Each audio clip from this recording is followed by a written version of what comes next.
sorry. I'm just kidding. Daniel, you tell me. Welcome. This is Using the Continuum of Literacy Learning and Other Resources for Guided Reading. How many of you guys teach guided reading? Okay, just making sure you're in the right place.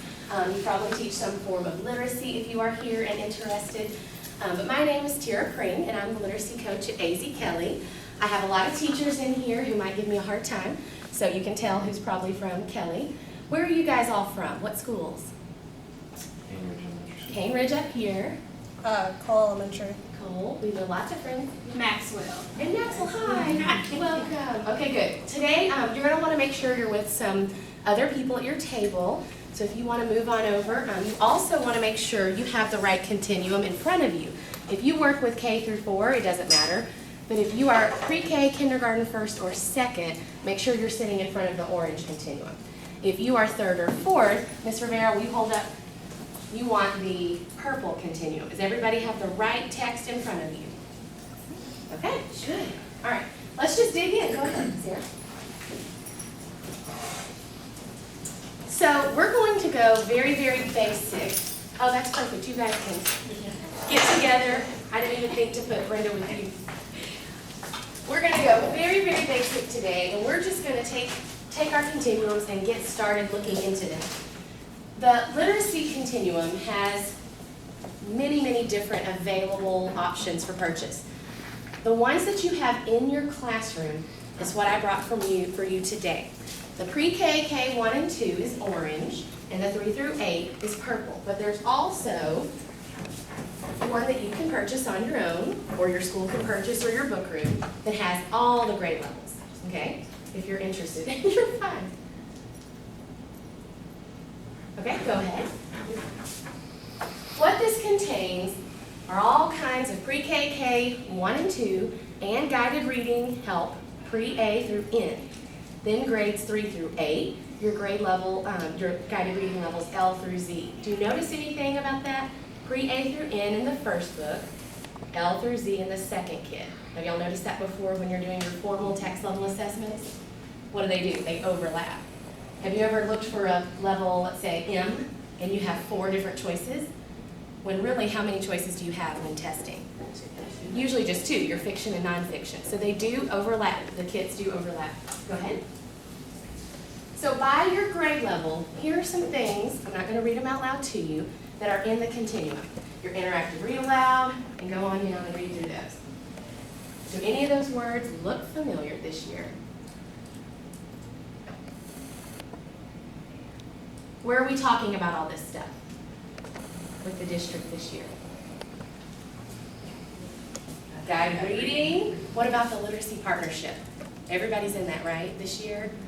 Every school's in it, right? Are any of you working through the coaching model in the literacy partnership with a coach? I was, but our coach left. Okay, but you've been doing that. Yeah. Okay, good. All right, go ahead. So here's what you're going to find when we dig in just a second. Guided reading, A through Z, each level has a description of readers at that level. So look at what the pre-A starts with. Readers at pre-A level. Typically, children at this level are in these grades. And they go on and on with an entire paragraph describing a pre-A reader. Okay, is that helpful? Definitely. Then you go on to selecting text. That's a big push right now. Choosing the right complex text for guided reading, right? Sample pages of the text. So if you'll notice when you do look in here, you'll see pictures of a level A book, okay? They even have writing samples later. Selecting your goals, behaviors, and understandings to notice, teach, and support. And then planning for word work after guided reading. How many of you guys have just heard about word work and guided reading? Anybody?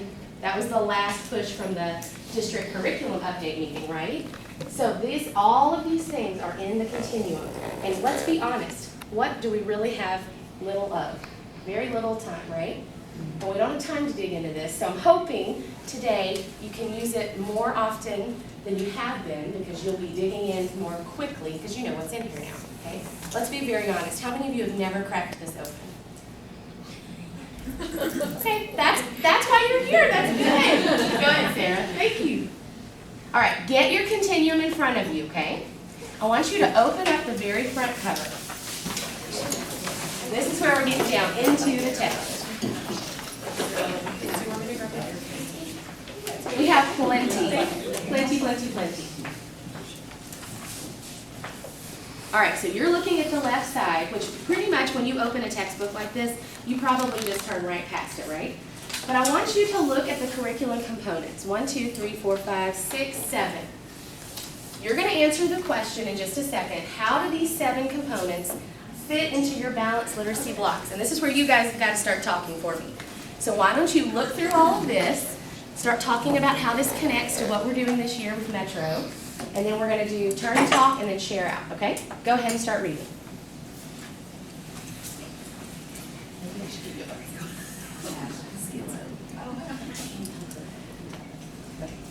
Thank you.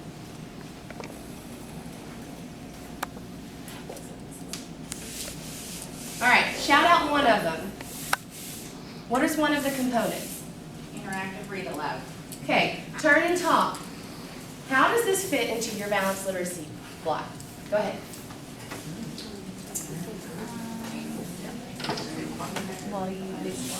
Okay, so how does this fit in?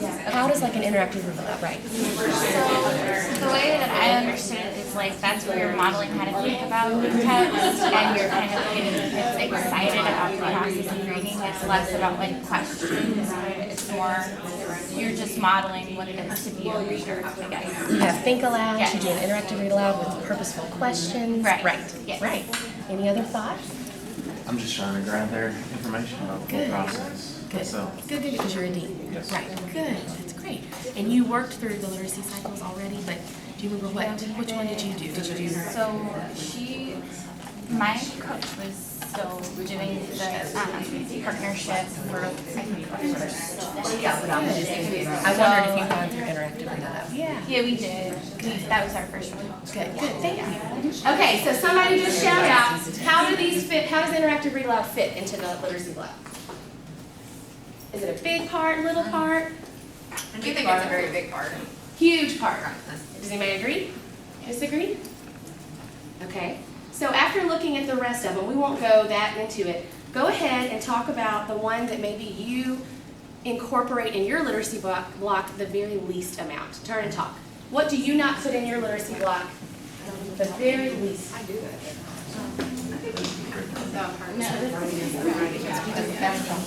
Because guided writing, but a lot of times it's hard to make sure that it always ties back to what they've read.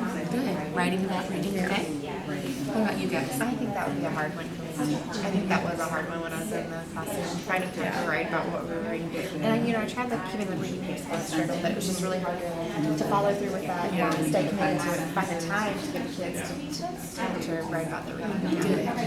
Which we know because we've just gone through the guided writing, that it doesn't take extra time. That's going in right into guided reading. So that gives you that time planned. Good. Any other thoughts?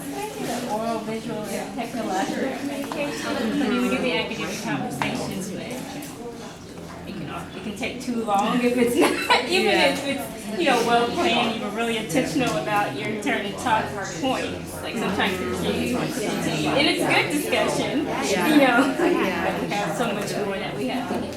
Sure. I anticipated most of you saying the oral, visual, technological part. I think that I love that that's in here because that's a valuable resource that we don't get a lot of professional development around. But now you have a resource. Good. All right. Does anybody want to share? Everybody come back together.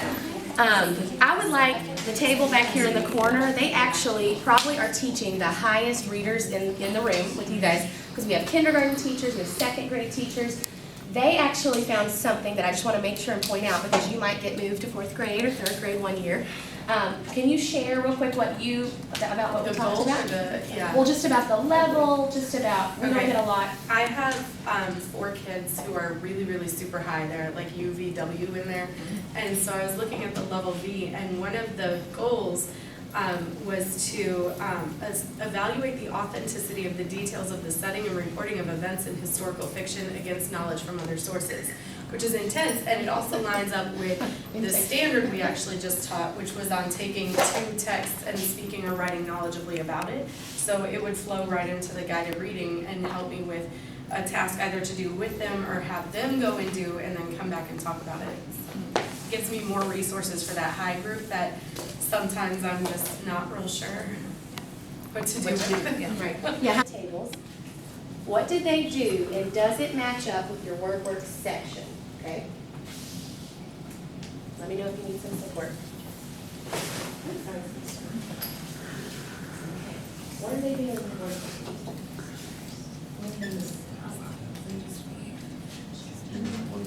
That means that they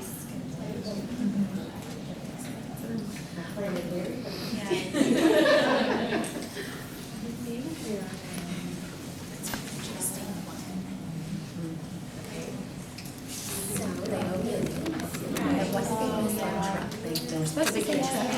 Initial concept. Okay, go on to the next one. Well, this one, I'm thinking that they're not reading through the word with their eyes before they say it out loud.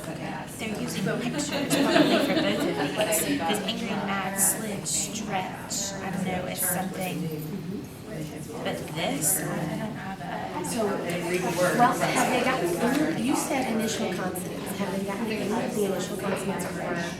The slid and stretch. So they started. That's it, just one. So is there anything down here during planning for word work that deals with that initial consonant? Like they could change a part of the word, so like, it was truck, but they saw the, but they put. Which one? Or like. Like changing the initial to make the new word. That could be helpful. What about this The one? first one was just like, They're gonna take apart and make words that begin with the initial. I don't know about Hill. Keep thinking. Choose which one you would probably go with first. You guys talk, turn, talk, and decide together. There could be 2 or 3. What would you do first? If you come and find that there are 2 or 3 pieces of the word work you'd want to address, what would you do first? Kind of talk, turn and talk, and give your rationale. This is what I would do, and here's why. Okay, what did you guys think? What was reader doing? Well, it looks like they're having issues with the consonant clusters. Yes. But then I understood that that was like a meaning, the meaning was still the same there. Except for like, for that one I couldn't figure out what it was. So did they get the initial consonant in this one? So you said you would work on this section, take apart the main words that begin in initial consonants. Good job, that's how I planned this. You picked the right one. You did good. And everything in there, there's like 3 things to teach. Okay. I addressed. Okay. Yeah, very good. You see why? It's the other thing. So. Consonant clusters, consonant diagrams, and that one he just obviously didn't